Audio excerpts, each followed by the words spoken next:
요한복음 1장 1절로 18절까지 말씀 저와 번갈아 가며 읽도록 하겠습니다. 태초에 말씀이 계시니라. 이 말씀이 하나님과 함께 계셨으니 이 말씀은 곧 하나님이시니라. 만물이 그로 말미암아 지은 바 되었으니 지은 것이 하나도 그가 없이는 된 것이 없느니라. 그 안에 생명이 있었으니 이 생명은 사람들의 빛이라. 빛이 어둠에 빛이 돼 어둠이 깨닫지 못하더라. 하나님께로부터 보내심을 받은 사람이 있으니 그 이름은 요한이라. 그가 증언하러 왔으니 곧 빛에 대하여 증언하고 모든 사람이 자기로 말미암아 믿게 하려 함이라. 그는 이 빛이 아니요 이 빛에 대하여 증언하려. 참빛 곧 세상에 와서 각 사람에게 비추는 빛이 있었나니 그가 세상에 계셨으며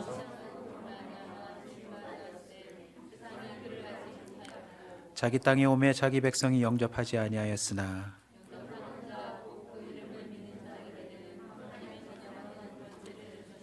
이는 혈통으로나 육종으로나 사람의 뜻으로 나지 아니하고 오직 하나님께로부터 난 자들이니라.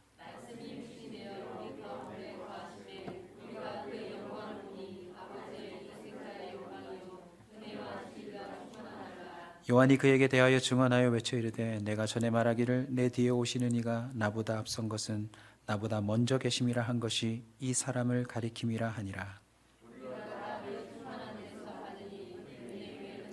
율법은 모세로 말미암아 주어진 것이요 은혜와 진리는 예수 그리스도로 말미암아 온 것이라. 본래 하나님을 본 사람이 없으되 하나님 품에 서 있는 독생하신 하나님이 나타내셨느니라. 아멘. 우리 앞뒤 좌우로 환하게 웃으시면서 이렇게 인사하십시다. 참 잘 나오셨습니다. 네, 예배 자리에 나온 여러분을 환영합니다. 하나님의 자녀로 살게 하소서라는 제목으로 말씀의 은혜를 나누겠습니다. 또 한 번의 어린이날, 어버이날을 저희들이 맞이하고 또 보내었습니다. 어떻게 잘 보내셨어요? 네, 소감이 어떠세요? 어린이날에는 어린아이들이 주인공이 되지요. 그래서 그날만큼은 아이들이 원하는 것, 먹고 싶은 것, 가고 싶은 것, 해보고 싶은 걸 다 해주려고 합니다. 어버이날은요, 우리의 존재를 가능케 했던, 그리고 진자리 마른자리 갈아 누이시며 우리를 위해 평생에 수고한 부모님에게 단 하루라도 왕처럼, 왕비처럼 좀 섬겨드리고 기쁘게 해드리려고 우리 모두가 애를 쓰지요. 단 하루지만 우리 모두가 애를 쓰고 있습니다. 그래서 대체로 이 날을 사람들이 기뻐해요. 안 믿으시겠지만 저도 불과 전 얼마 전까지만 해도 어린이날이 참 좋았습니다. 그런데 어느새 이번 어린이날, 어버이날을 3일 간격으로 지내고 보니까요, 좀 뭔가 만감이 교차해요. 그랬던 내가, 어린아이 같았던 제가 어느새 우리 자녀들을 보니까 얘들도 어린아이가 아니에요. 어느새 성년이 되어 있고, 또 이쪽을 바라보니까 이번 어버이날이 혹시 마지막은 아닐까 싶은 어르신들이 즐비하게 있는 거 있죠. 마냥 기뻐할 수는 없는, 또 마냥 어린아이처럼, 또 그냥 마냥 어른인 것처럼 행세할 수 없는 그런 특별한 날이었습니다. 대체로 즐거워하지만 또 여러분 아셔야 될 게 있어요. 이 날만큼 슬픈 날이 없는 사람들도 있습니다. 부모님이 돌아가셔서 이 어버이날이 올 때마다 마음 한켠이 허전하고 속상하고 죄송하고 참 우울한 사람들도 있을 거예요. 자녀를 먼저 보내서 어린아이다라고 하는, 어린이다라고 하는 말만 들어도 그때의 끔찍한 상황들이 떠오르면서 정말 너무너무 고통스러워하는 부모들도 있을 것입니다. 세월의 흐름 속에서 어린아이는 어른이 되고, 또 어른은 정말 죽음을 맛보는 순간까지 가면서 사람들의 역할과 입장이 달라지고 있어요. 오늘 저는 특별히 그 어떤 환경과 입장과 역할이 바뀌어도 변하지 않는 여러분의 그 역할을 꼭 좀 선포하고 싶습니다. 그게 뭘까요? 하나님의 자녀입니다. 내가 할아버지가 되든 할머니가 되든, 내가 아빠가 되든 엄마가 되든, 내가 어린아이가 되든, 남녀 고하를 막론하고 누구나 고수해야 될 입장이 있어요. 역할이 있어요. 그게 뭐냐고요? 하나님의 자녀입니다. 고수라는 말을 원고에 적으면서 조금 갈등했어요. 사람들이 이 고수라는 말을 할까? 쌀국수에 들어가는 그거 아닙니다. 차지한 것이나 어떤 입장을 굳게 지키는 걸 고수라고 합니다. 우리 그리스도인들이 고수해야 될 입장, 역할이 뭐라고요? 나는 하나님의 자녀다. 오늘 보면 3절에 보시면 만물이 그로 말미암아 지은 바 되었으니, 아버지란 말이, 어머니란 말이 어디서 나옵니까? 나를 이 세상에게 존재케 했다라고 하는 것에서 우리가 그 표현을 쓰는 것 아닙니까? 그래서 엄밀히 따지보면 근원 중의 근원인 하나님이 우리의 아버지 되심을 우리는 깨달아야 합니다.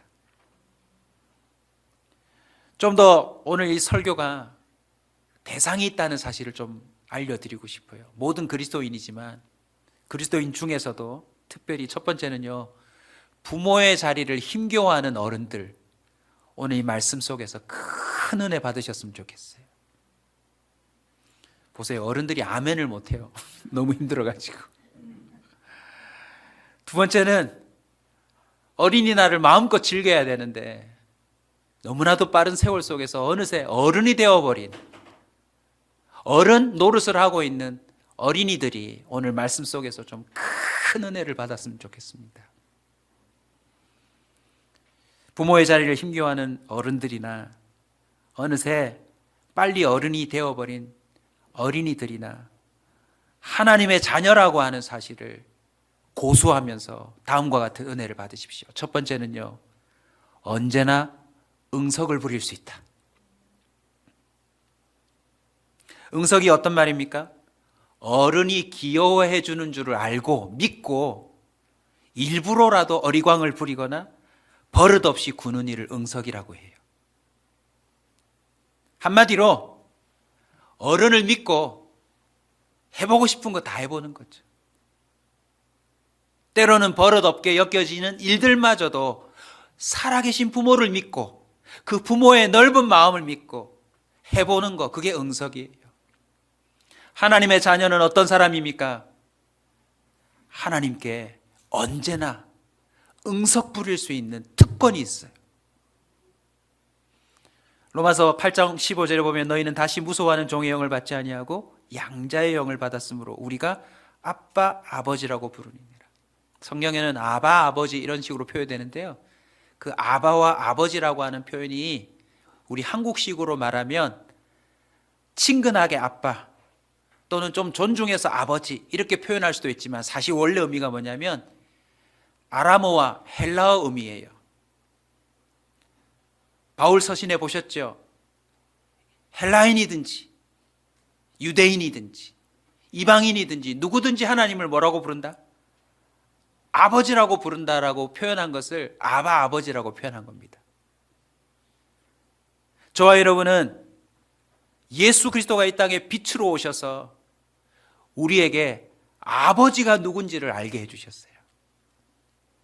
그래서 누구든지 간에 유대인이든지 헬라인이든지 이방인이든지 불신자든지 신자든지 누구든지 우리의 근원 되시는 하나님을 향하여 뭐라고 부를 수 있어요? 아버지라고 부를 수 있습니다. 여기서부터 응석이 출발하는 거예요. 먼저 어버이날을 맞아서 부모 역할 한다고 너무너무 애쓰고 있는 우리 성도님들을 축복하고 격려합니다. 우리 박수 한번 쳐주세요. 자녀들 박수 똑바로 안 쳐? 기분 나쁜데. 마음고생, 몸고생, 진짜 세상에 있는 고생이란 고생은 부모라고 하는 자리 때문에 다 하고 있잖아요. 사실 안 해도 되는데. 그러나 하나님의 자녀된 권세를 입은 부모들은요, 어른 행세를 좀 내려놓을 수 있어요. 해도 돼요, 여러분. 부모 역할 하느라 어깨에 내려놓을 수 없는 짐들을 가지고 버티고 있는 이 땅의 부모들은요, 하나님 앞에 나가서 어린아이처럼 응석 부려도 됩니다. 하나님, 아버지, 저 부모 노릇 못하겠어요. 아버지, 저 잘할 줄 알았는데 어른이 되었는데도 지혜가 없네요. 아버지, 내 속에서 나왔는데 내 새끼들을 받아들일 수 있는 넉넉함이 없어요.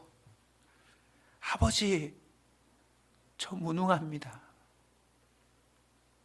해주고 싶은 건 많은데, 해줘야 될 것은 많은데 다 못해줘요, 아버지. 어느새 저도 나이가 들어 건강하지 않으니 언제까지 버틸지 모르겠습니다, 아버지. 아버지, 이제는 우리 자녀들에게 혹시 내가 짐이 되지 않을까 하는 염려도 드는데 어찌하면 좋을까요, 아버지? 제가 좀 설교 원고라 좀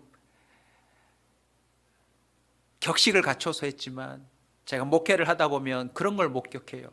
분명히 장로님이신데, 권사님이신데, 제가 늘 어른으로 모셨던 분인데 그분들의 부모를 만날 기회가 저도 종종 생기거든요. 늘 어렵게 대했던 그분들이 갑자기 당신의 부모님 앞에 가서 아빠, 식사하셨어요? 그럼 막 그 어르신들이 볼을 만지면서 넌 밥은 먹고 댕기냐, 이런 표현을 할 때 깜짝 놀랐어요. 80이라도 자기 부모 앞에 가면 뭐다? 애다. 오늘 이 예배를 통해 2020년 어버이 어린이날을 통해 우리 그리스도인들이 속히 회복해야 될 특권이 뭐냐면 하나님의 자녀라고 하는, 하나님 앞에서만큼은 그 어린아이로서의 응석을 부리는 그 모습이 회복되어야 합니다. 시편 기자가 도와주죠. 62편 8절에 보면 그를 의지하고, 시시로 그를 의지하고 그의 앞에 마음을 토하라.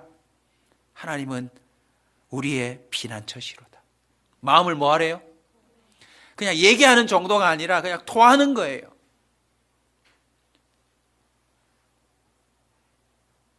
많은 어른들이 어른이라고 하는 것 때문에 마음을 숨기고 살아가잖아요. 다 못하잖아요, 말을.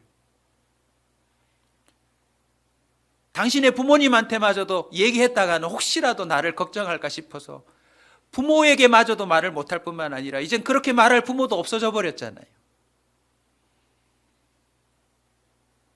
하나님 앞에 나아가서는요, 응석을 부리셔도 돼요. 나이 먹었다고, 내가 좀 인생을 살았다고 그렇게 폼 잡을 필요 없어요.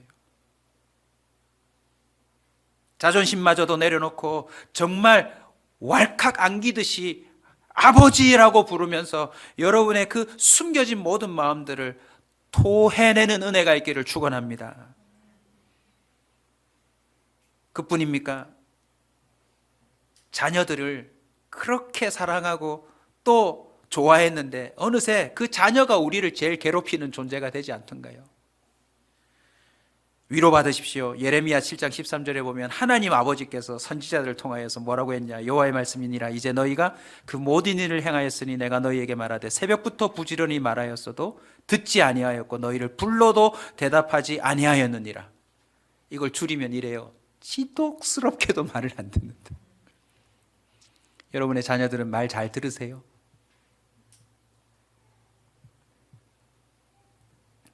한두 번 말해서는 안 듣잖아요. 아니, 너무 쉽게 까먹고 무시하잖아요. 그런데 그런 말 듣지 않는, 부모 뜻대로 되지 않는, 도리어 부모 썩을 썩게 만드는 자녀들에 대해서도 여러분이 부모라고 그걸 다 받아내지 마시고 어린아이처럼 하나님 앞에 쌩하고 달려가서 온 마음을 토하면서 주님, 저게 어디서 나왔습니까? 주님 답하실 거예요. 네 속에서 나왔느니라. 넌 더했느니라. 여러분이 모으는 걸 다 받으실 필요 없어요. 아니, 못 받아요.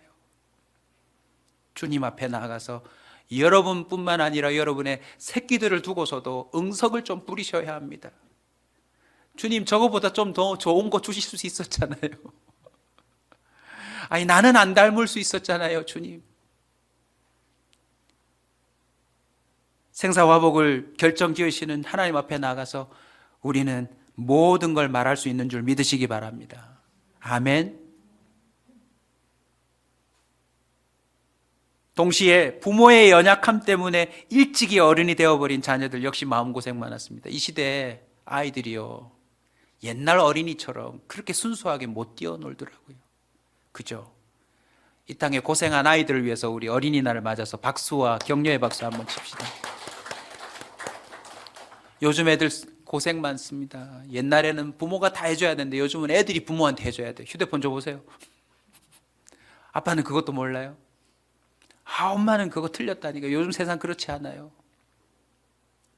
자녀들이 부모의 한계를 일찍이 알아버렸어요. 슈퍼맨인 줄 알았는데 할 줄 모르는 게 너무 많은 아버지. 그냥 나를 낳아서 모든 걸 나를 위해서 해줄 줄 알았는데 어느 순간 가장 듣기 싫은 잔소리만 골라서 하는 엄마. 속상해하지 마세요, 여러분. 마태복음 19장 14절에 보면 예수께서 이르시되 어린아이들을 용납하고 내게 오는 것을 금하지 말라. 천국이 이런 사람의 것이니라. 하나님은 어떤 분이세요? 어린아이처럼 달려오는 자들을 품어주시는 분이세요. 한계를 알아버린 부모님을 두고 투덜투덜할 것이 아니라 이제 하나님 아버지께 직접 달려나가는 어린아이가 좀 됐으면 좋겠습니다. 부모가 이렇다 저렇다 투정 부리지 말고 하나님 아버지에게 나아가서 여러분의 마음을 토하는 어린아이가 좀 됐으면 좋겠습니다. 마태복음 7장 11절이에요. 너희가 악한 자라도 좋은 것으로 자식에게 줄 알거든 하물며 하늘에 계신 너희 아버지께 구하는 자에게 좋은 것으로 주시지 않겠느냐. 제가 청소년 생활하면서 참 많은 아이들을 상담했는데요, 대부분의 아이들이 자신의 부모에 대해서 불만이 많습니다. 부모들은 자녀를 변화시켜 달라고 기도하는데 자녀들의 기도 제목 1번이 뭔지 아세요? 부모를 변화시켜 달라는 거예요.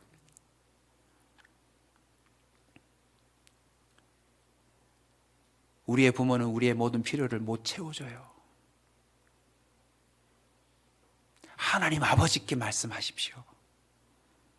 마태복음 6장에도 오늘 있다가 내일 아궁이에 던져지는 들풀 이야기도 하시고요, 공중에 나는 새도 얘기하시고요, 무엇을 입을까 먹을까 염려하지 말라. 하늘의 아버지께서 너희에게 무엇이 있어야 될 줄을 아신다라고 선포해 주셨어요. 밝은 미래를 제시하지 못하는 부모님들 때문에 절망하지 마십시오. 사실요, 자녀를 낳았지만 자녀의 미래에 대해서 아는 게 아무것도 없어요. 부모는요. 부모가 척척 내 앞길을 좀 열어주고 정말 도와줬으면 좋겠다 싶지만 부모 또한 자신의 미래도 몰라요. 그래서 하나님 앞에 나아가서 응석을 부리셔야 합니다. 한 학생이 생각나네요. 어느 날 사무실 앞으로 다가와서 엉엉 우는 거예요. 저는 큰 사건이 일어나는 줄 아는데 내용이 이겁니다. 자기는 유학 가고 싶은데 아빠가 너무 무능하대요. 그래서 제가 등을 토닥토닥 따드려주면서 속으로 가로 열고 이 말을 했습니다. 어떤 집은 집이 찢어지게 가난해도 그 아이가 너무 잘해가지고 유학 가고 박사되고 다 하던데 꼴값을 한다. 어이구, 너희 부모님 얼마나 가슴 아플까. 하지만 말은 그렇게 했죠. 하나님 아버지를 보라고.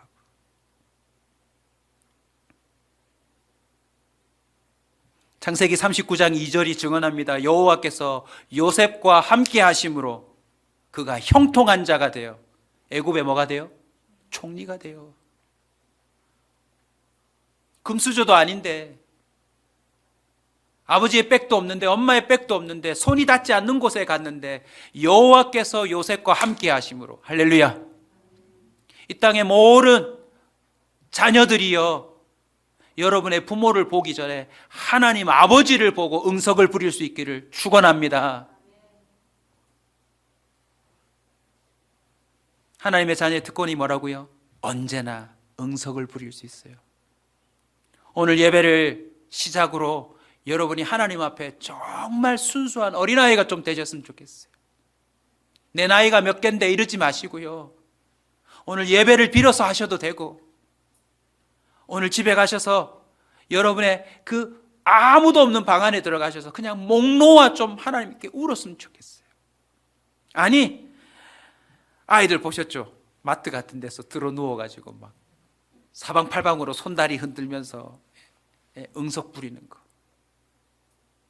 오늘 저와 여러분이 하나님 앞에서 들어 누워서라도 좀 떼굴떼굴 뒹굴면서도 하나님 앞에 응석을 부릴 수 있는 그런 어린아움이 시작되는 복된 날이 되시길 축원합니다.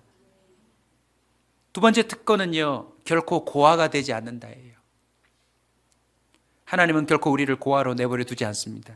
요한복음 14장 18절에 보면 내가 너희를 고아같이 버려두지 아니하고 너희에게로 오리라. 사실 고아가 되는 건 기정사실 아닙니까?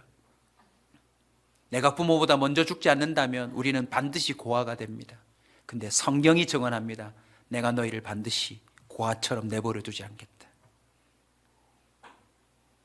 이 말은 혼자가 아니다라고 하는 사실을 내가 증명하겠다입니다. 할렐루야. 육신의 부모는 떠나고 없는데, 또 때로는 계셔도 나를 위해 할 수 있는 일이 아무것도 없는데 하나님이 친히 하나님의 자녀들을 위해서 일하고 있다는 것을 보여주신대요. 로마서 8장 16절입니다. 성령이 친히 우리의 영과 더불어 우리가 하나님의 자녀인 것을 증언하시나니. 양자의 영이 우리 안에 찾아 들어오세요. 그리고 그 영으로 말미암아 다음과 같은 역사를 일으킵니다. 어떻게 고아가 아니라는 것을 가르쳐 주죠? 은혜를 깨닫게 해주세요. 은혜. 고린도전서 2장 12절입니다. 우리가 세상의 영을 받지 아니하고 오직 하나님께로 온 영을 받았으니 이는 우리로 하여금 하나님께서 은혜로 주신 것들을 알게 하려 하심이라. 저도 지금까지 살아오면서 보니까요, 제 인생 가운데 감사할 게 너무 많은 거 있죠. 그 감사의 중심을 쭉 따라가 보니까 하나님이 내 아버지시다. 할렐루야. 어버이날을 맞아서 우리 부모님께도 전화를 하지만 제가 부모님처럼 전화해야 될 사람이 명단이 너무 많아요. 아직도 다 못했어요. 차례대로 할 건데요. 무슨 의미냐? 목회를 시작할 때도 우리 부모님이 그러셨거든요. 아들아, 널 목회자가 되도록 늘 기도해왔지만 막상 목회자가 되고 나니 널 위해서 기도밖에는 할 수 있는 게 없다. 교회를 개척할 때도 마음 같아서는 막 모든 걸 해주고 싶은데 우리는 기도밖에는 할 게 없다. 근데 그 기도에, 그 부모님의 응석의 기도가 응답된 것이 아닐까요? 제게는 부모님과 같은 저를 돕는 사람들이 시기마다 나타나시는 거 있죠. 아버지처럼, 때로는 어머님처럼 제 곁에 나타나서 부모의 심정으로 저를 도와주고 함께 해주는 사람들이 순간순간 나타났다는 것을 제 인생에서 발견합니다. 때로는 사건이 일어나도, 때로는 어려운 일이 생겨도 요셉이 뭘 깨달아요, 여러분? 하나님이 이 모든 걸 협력하여 선을 이루게 하시는구나. 할렐루야. 당신들은 나를 해하려고 하였으나 하나님이 구원을 위하여 이 모든 걸 선으로 바꾸셨다라고 말했던 것처럼요, 우리가 이 땅을 살아가면서 우리가 경험하는 모든 사건 속에서 하나님의 시선이 우리를 바라보고 있다는 것을 가르쳐 주세요. 그리고는 깨닫게 해주세요. 이것도 은혜고, 이것도 은혜고, 이것도 은혜구나. 여러분, 은혜를 깨닫을 때마다 할렐루야 외침과 동시에 꼭 이 말도 같이 해주세요. 한번 따라서 합시다. 나는 혼자가 아니다. 할렐루야. 우연의 일치일까요? 오늘 아침에도 이런 설교를 준비했기 때문에 제 마음속에 평안함이 있었거든요. 딱 눈을 뜨자마자 휴대폰에 제가 제일 먼저 성경 구절이 나오도록 세팅을 해뒀는데 성경 구절을 탁 여는데 지금 학계로 넘어가더라고요. 자동으로. 얼마 전에 누가복음을 읽었는데 딱 그 학계 딱 성경 구절이 뭐라고 되는 줄 아세요? 영어로 제가 영어 공부하려고 했는데 다행스럽게도 제가 잘 아는 쉬운 영어가 딱 나와 있어요. I am with you. 하나님의 학계 선지자를 통하여서 계속 하나님을 잊어버리고 우상 숭배하며 결국 멸망할 수밖에 없는 그런 진노의 시대에 있지만 하나님이 계속 얘기해 주는 게 뭐냐면 나는 너희와 함께하고 있다. 할렐루야. 오늘부터 여러분이요 정말 하나님의 자녀답게 제대로 응석을 한번 부려보세요. 여러분이 고아가 아니다라는 사실을 주님이 가르쳐 주실 겁니다. 넌 혼자가 아니다.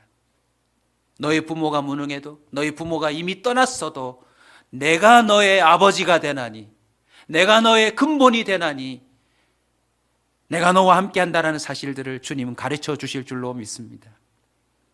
그뿐이 아닙니다. 하나님의 성품으로 살아가게 하죠. 하나님의 능력으로도 살아가게 합니다. 우리 아버지는 그런 성품이 없었는데 하나님이 나에게 하나님을 닮은 성품을 주시기도 해요. 할렐루야. 우리는 우리의 살아감 속에 우리도 모르게 솔직한 양심 고백을 하잖아요. 저거 아빠 닮아서 어쩌려는지 모르겠다. 엄마 닮아서 어떻게 하려는지 모르겠다. 우리는요 하나님을 닮아가게 돼 있습니다. 때로는 부모의 성품을 넘어서는 그런 놀라운 아름다움을 간직하게 돼요. 그게 바로 하나님이 우리를 홀로 내버려 두지 않는 증거인 것입니다. 사도행전 4장 13절입니다. 그들이 베드로와 요한이 담대하게 말함을 보고 그들을 본래 학문 없는 범인으로 알았다가 이상히 여기며 또 전에 예수와 함께 있던 줄도 알고. 베드로는 어부에 불과해요. 그리고 그 당시 사람들도 이 사람은 본래 학문 없는 사람이라는 걸 알았나 봐요. 그런데 어떤 일이 벌어졌죠? 그 부모가 해주지 못한 능력이 베드로에게서 나오더라는 거죠.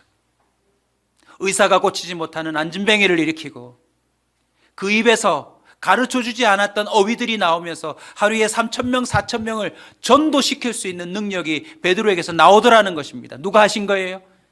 하나님 아버지가 그렇게 하신 것입니다. 세 번째 하나님의 특권은 부활의 소망으로 살아가는 것입니다. 응석을 부릴 수 있을 뿐만 아니라 결코 고아가 아니라는 사실을 우리가 누리고 살 텐데요. 정말 멋진 특권입니다.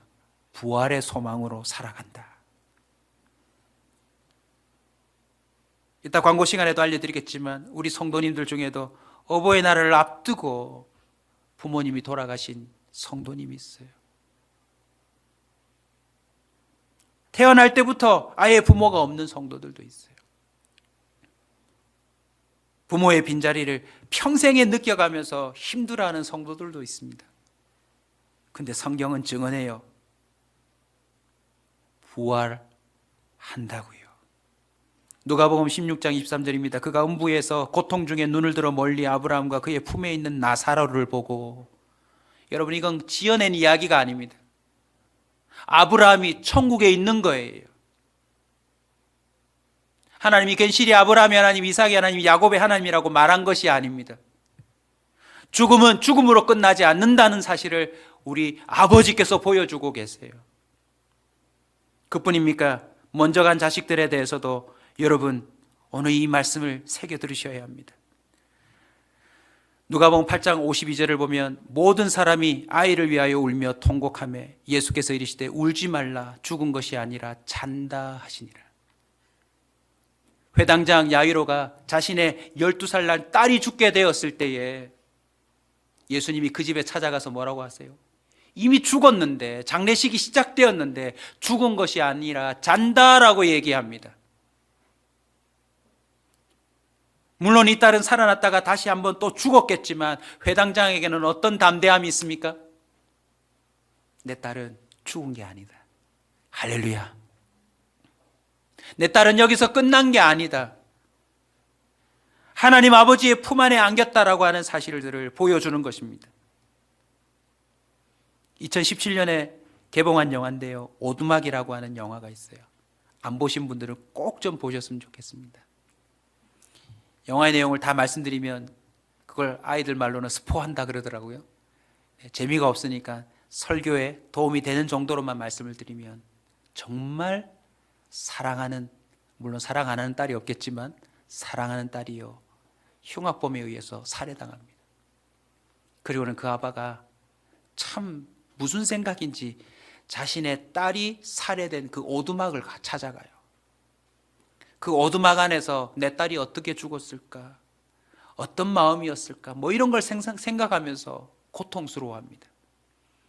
그런데 그 영화의 끝을 얘기하면 안 되는데 이건 얘기할 수밖에 없네요.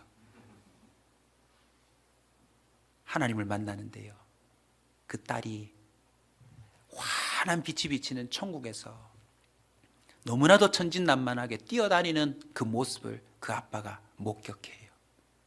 그리고는 그 슬픔에서 벗어납니다. 그 절망감에서 벗어나요. 이게 바로 하나님의 자녀들이 누릴 수 있는 부활의 소망이 아니겠습니까? 그래서 오늘 선포합니다.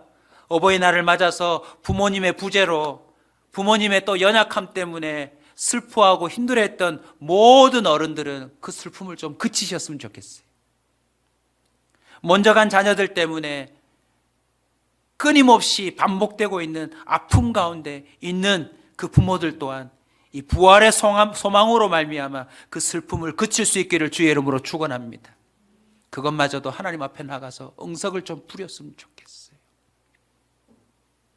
말씀을 맺습니다.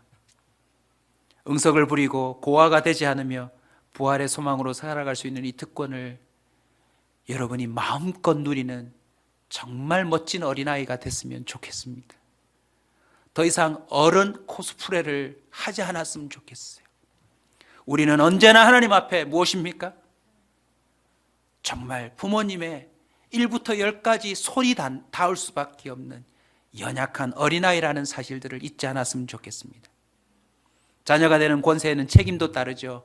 그 책임을 짧게 말씀드리고 말씀을 마치겠습니다. 간단해요. 믿음입니다. 믿음. 요한일서 4장 4절, 자녀들아 너희는 하나님께 속하였고 또 그들을 이기었나니 이는 너희 안에 계신 이가 세상에 있는 자보다 크심이라. 할렐루야. 우리가 믿는 아버지 하나님이 세상에서 제일 크다라고 하는 사실을 믿는 것, 그게 하나님의 자녀 어린아이의 책임입니다. 아멘. 어른이 됐다고 좀 경험해봤다고요, 우리 하나님 아버지가 그걸 못할 걸로 생각하시면 안 돼요. 어느새 내가 어른이라고 내가 책임지려고 나서시면 안 됩니다. 믿으십시오. 또 한 가지의 책임은 사랑입니다. 요한일서 3장 10절, 이러므로 하나님의 자녀들과 마귀의 자녀들이 드러나나니 무릇 의를 행하지 아니하는 자나 또는 그 형제를 사랑하지 아니하는 자는 하나님께 속하지 아니하니라. 어린아이 보고 묻습니다. 너 누가 제일 좋아? 뭐라고 그러죠? 엄마, 아빠. 그랬던 녀석이 뽀로로에게 넘어가고 게임기에 넘어가고 어느 날 사랑한다며 배우자 될 사람들을 툭툭 데리고 오면 부모의 마음에 좋기도 하지만 섭섭하잖아요. 근데 어린아이의 입술은 언제나 부모를 향한 순수한 사랑 고백이 있어야 돼요. 만약에 5살짜리 아이가 너 누구 가장 사랑하니? 엄마 사랑해 했을 때 아이가 엄마 하는 거 보고 어린아이 아니잖아요. 나는 무조건 엄마 사랑해. 저와 여러분은 남은 삶 가운데 하나님을 순수하게 사랑하고 그 사랑 때문에 함께 자녀가 된 형제들을 사랑하는 증거가 있는 하나님의 자녀가 되시길 주의 이름으로 축원합니다. 일부 예배를 마치고 나서 원고를 다시 보면서 추가된 부분이 있어서 이 부분을 또 추가해서 알려드리고 기도합시다. 다시 한번 제 자신에게도 우리 성도들에게도 부탁하고 싶어요. 어른 행세를 안 했으면 좋겠어요. 모르면서 아는 척 안 했으면 좋겠어요. 못하면서 할 수 있는 것처럼 그렇게 버티지 않았으면 좋겠어요. 아픈데 안 아픈 것처럼 그렇게 숨기지 않았으면 좋겠어요. 안 괜찮은데 괜찮은 것처럼 그렇게 멀쩡하게 서 있는 것처럼 안 살았으면 좋겠어요. 하나님 앞에 나가서 정말 어린아이처럼 모든 마음을 토하고 그 아버지로부터 오는 사랑으로 체험을 받고 살아가는 건강한 하나님의 자녀들이 되시길 주의 이름으로 축원합니다.